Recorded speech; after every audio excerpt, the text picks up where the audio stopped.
One with the apocalypse looming, extreme weather like freezing cold was hitting one after another. My boyfriend, influenced by a geomagnetic storm, kicked me out of our house. He welcomed in my best friend and assistant instead. As a food review blogger, I'd hoarded tons of supplies. Yet here I was, outside. When I opened my eyes again, I found myself back a week before the storm. Doomsday with a love-struck brain. Nah, I'd rather chill, live solo, and enjoy my own company. Please, open the door. Lisa, we've been best friends for 10 years. I've always treated you like a sister. I know you have a heart. Jack, you promised you love me. You swore you'd take care of me for my parents. It's freezing out here. Please open the door. I was banging the door, shivering with my bags of groceries. My hands were red and swollen from the cold.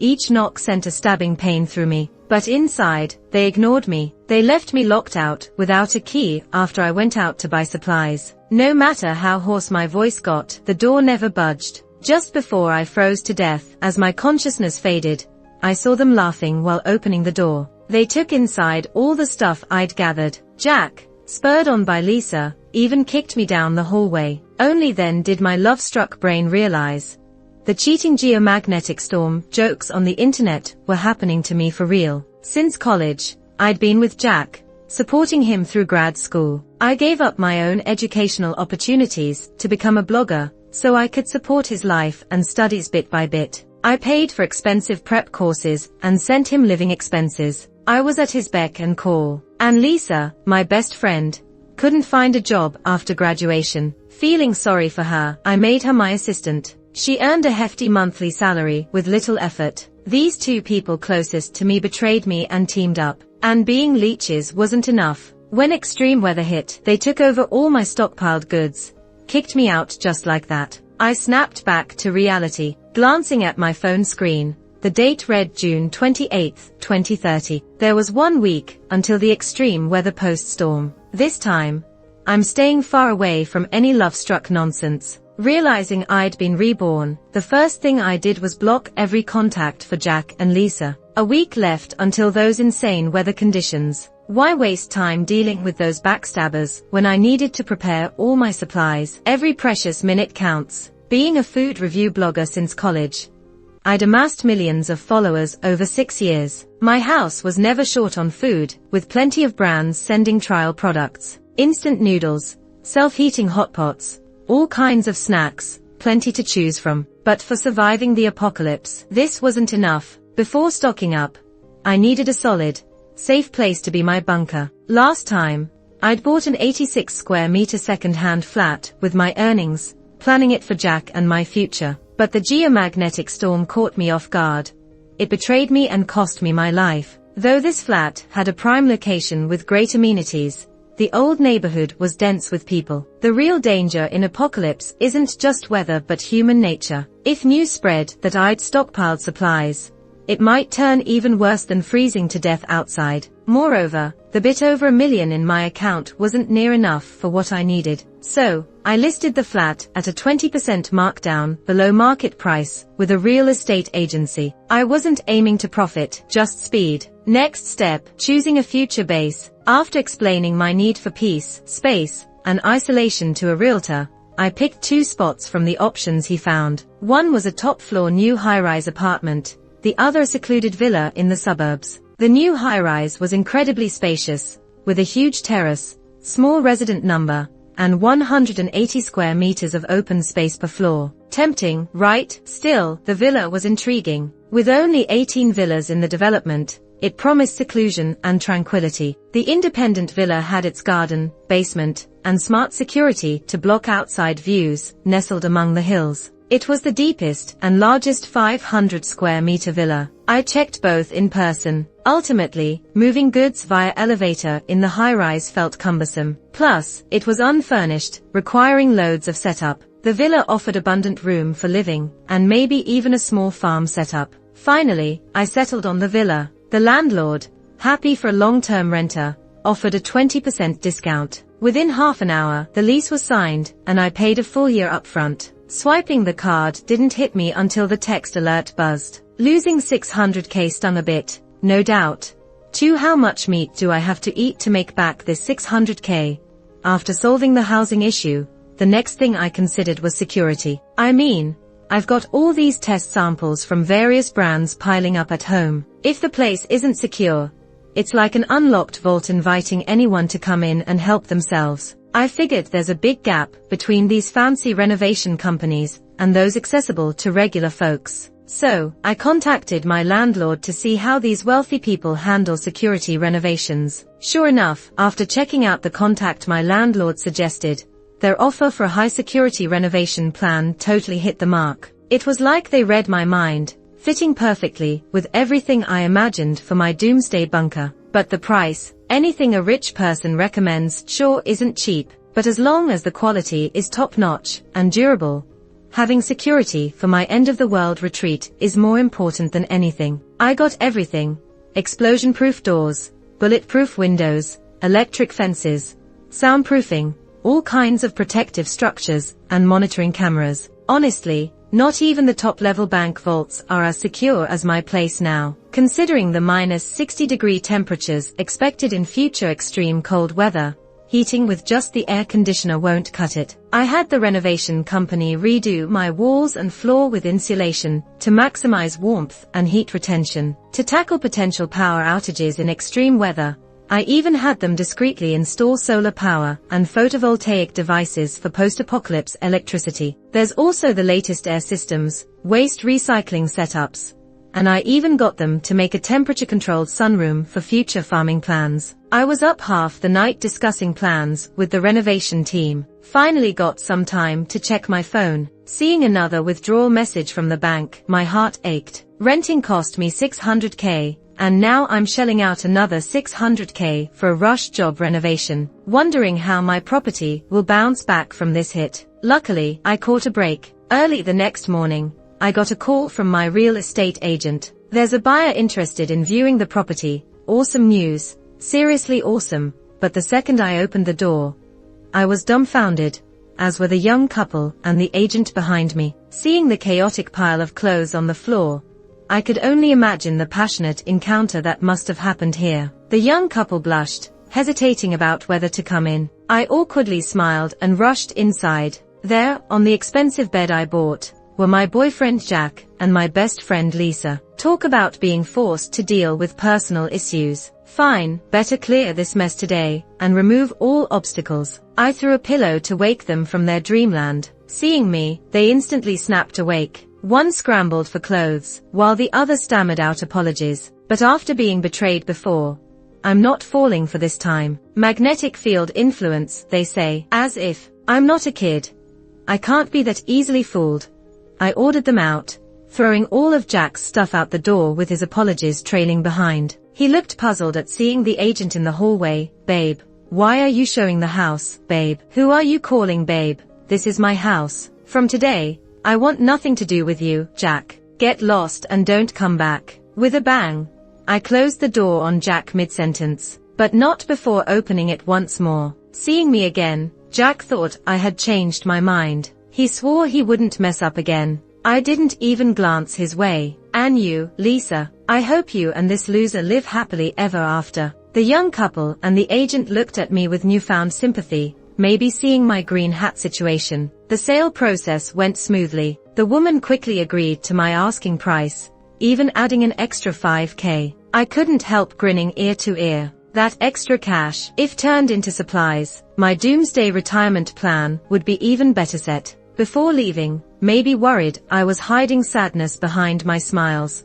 the woman held my hand. Honey, I know it sucks, but life goes on. Hang in there. Gripping her hand back, I advised her, sweetie, stock up.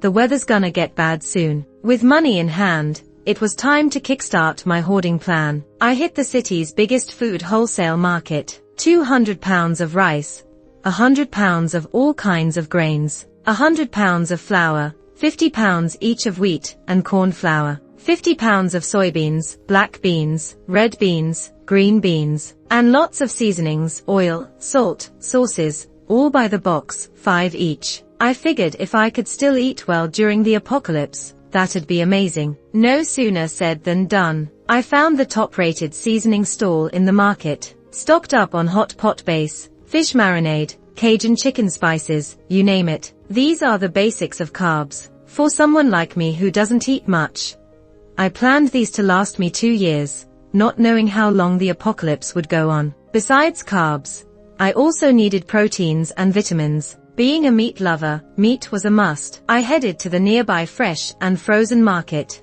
Buying freshly slaughtered pigs, cows, and sheep individually is a great deal. I went ahead and bought 10 of each. Before leaving, I made sure to ask the shop owner to throw in some extra organs and neatly package the meat for me. Just thinking about spicy hot pot, or Sichuan-style, cold beef salad made my mouth water. I then ran to the stall selling chickens and ducks and asked the vendor to handle 20 freshly slaughtered birds for me. I bought pretty much the entire range of common live poultry, quail, geese, pigeons. To ensure a steady supply of poultry, I inquired about buying chicks in bulk. The vendor was puzzled when I bought 2 boxes of noisy ducklings and chicks. I even snagged 10 pairs of quails and guinea fowl just for fun. On the way out of the market, I spotted various preserved meats. Without hesitation, I grabbed everything: cured sausages, smoked meats, salted fish, and more. I declared that from now on, every lazy day at home would be filled with good food and drink. Since fresh fruits and veggies don't keep well,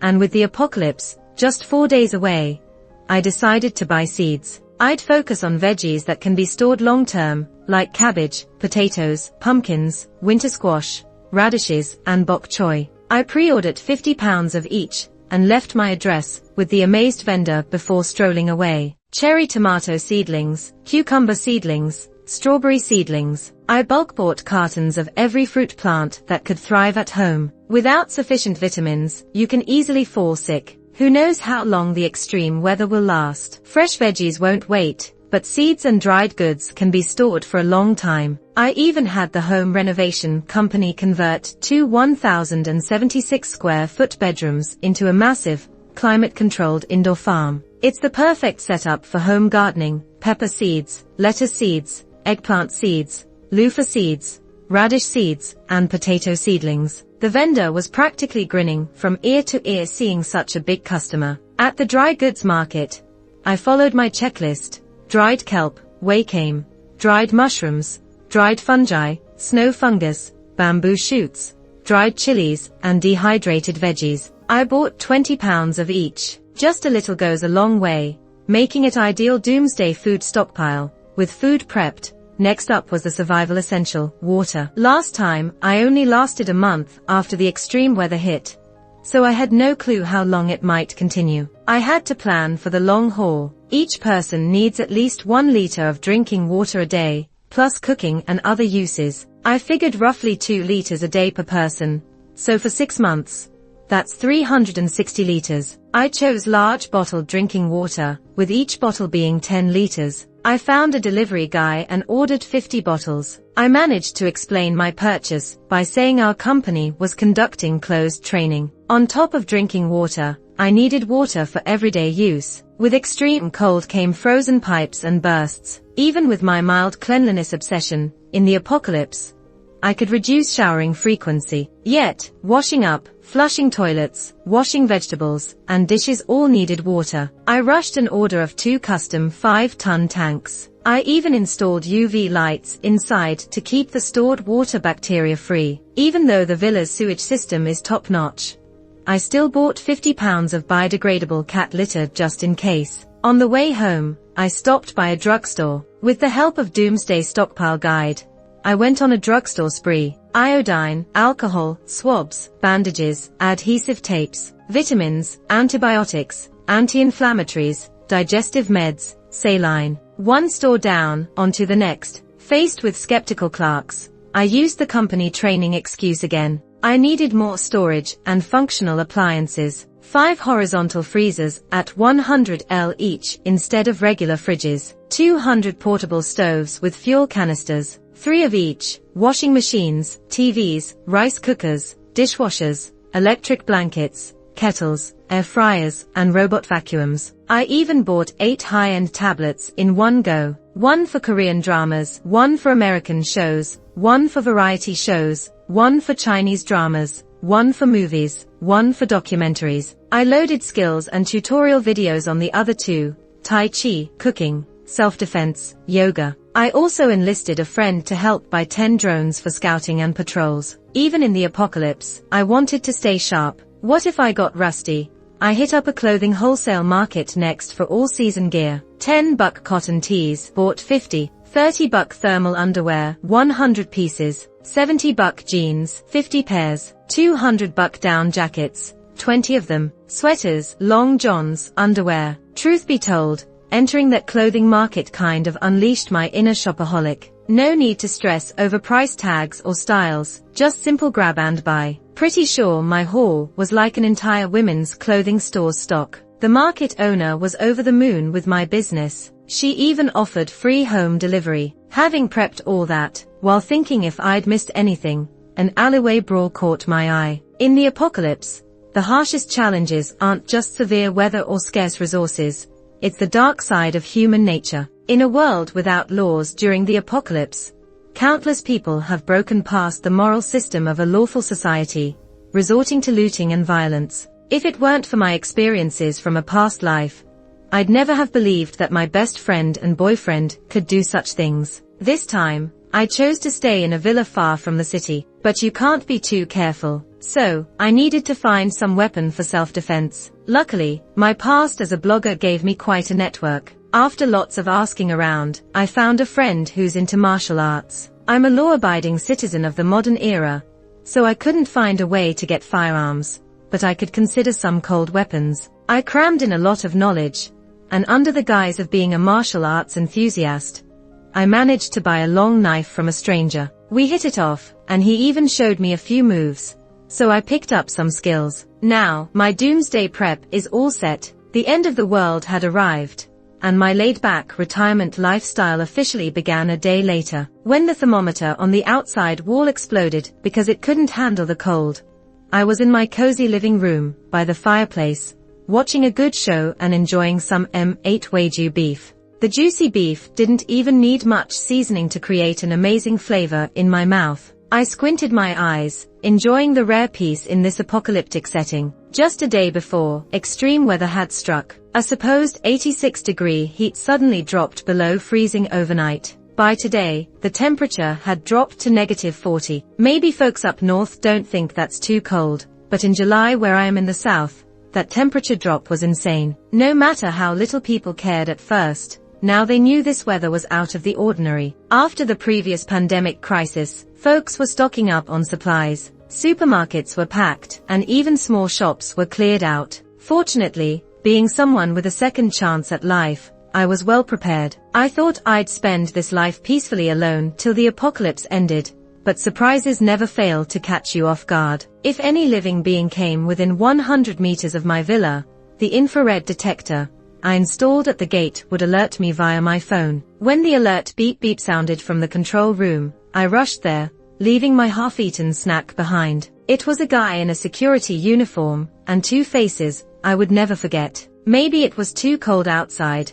They were almost jogging to my gate. Through the surveillance camera, I could see their red noses and blue-tinged, stiff ears as clear as day. Their conversation was also captured by the camera. "Brother, are you sure this is Jane's house? Can she afford to live here? Dude, trust me. I saw her when she moved in last month. She had loads of supplies brought in on several trucks. It's definitely this place. She must have a ton of food." Lisa, standing nearby, hurriedly urged Jack, "Honey, please ask Jane. Considering all our years together, surely she'll help." Jack gritted his teeth and pressed the intercom. "Jane, are you there? It's Jack, and Lisa is with me. Jane, it's freezing out, and we can't get any supplies. We're starving. Please, for the sake of our years of friendship, let us in to warm up and give us some food." I intended to pretend no one was home, but Jack's brother was sure I hadn't gone out since moving in last month. They kept ringing the doorbell alternately. They eventually annoyed me too much. I spoke coldly to the intercom. "There's no way I'm giving you guys stuff.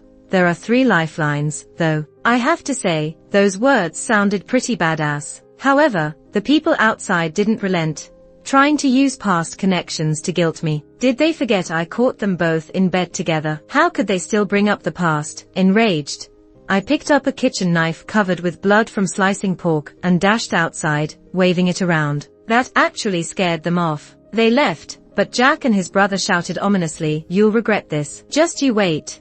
For the sake of peace, I spent the next few weeks rigorously practicing any combat skills I might need. Thankfully, for the past 2 months, despite others suffering from hunger and cold, I was living comfortably. When the control room alarm sounded again, I knew a big fight was coming. I was prepared. Last time, I hadn't activated the security measures at the gate when Jack and his friends came. This time, Jack and his brother brought a big, burly guy with 3 cronies behind them. 6 of them meant business. A scrawny guy tried to open the seemingly fragile gate of my house. Little did he know, a 1000-volt electric shock coursed through his contact with the gate, shocking him until smoke rose from his body. 5 first blood. With Slim Monkey's experience as a warning, the remaining 5 became cautious. They wrapped their clothes around the gate and gently pushed it open. They entered, thinking the coast was clear, but the tall guy probing the road screamed. It was one of my preset traps. Covered by snow, it was invisible at first glance.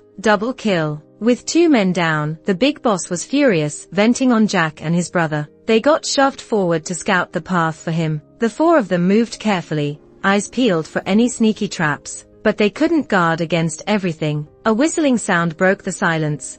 A crudely made, but sharp arrow flew straight into Jack's brother's right eye. This one didn't trigger a triple kill announcement, but he clutched his eye and, overcoming the fear of the boss and Jack's calls, ran off in pain. Sort of like an indirect triple kill, I guess. Not even through the door, they were down to half. Even Jack and the other 2 lost their previous arrogance. The big boss signaled Jack to kick open the door, but before Jack's foot even touched it, I pushed the door open from inside. The sudden force threw Jack off balance, stumbling. When he regained his footing, there I was, standing serious and gripping a long knife. The smell of braised pork wafted out. The big boss, spotting my good looks and the meal behind me, pushed Jack aside with a smug grin. "Jane, right? You look good, and you've got quite a bit of stuff here. Tell you what, if you come with me, we can forget all this ever happened." "Good deal, huh?" Jack looked shocked by the offer, trying to stop it, but the boss smacked him against the wall. "You and this guy have a history, right? Join me,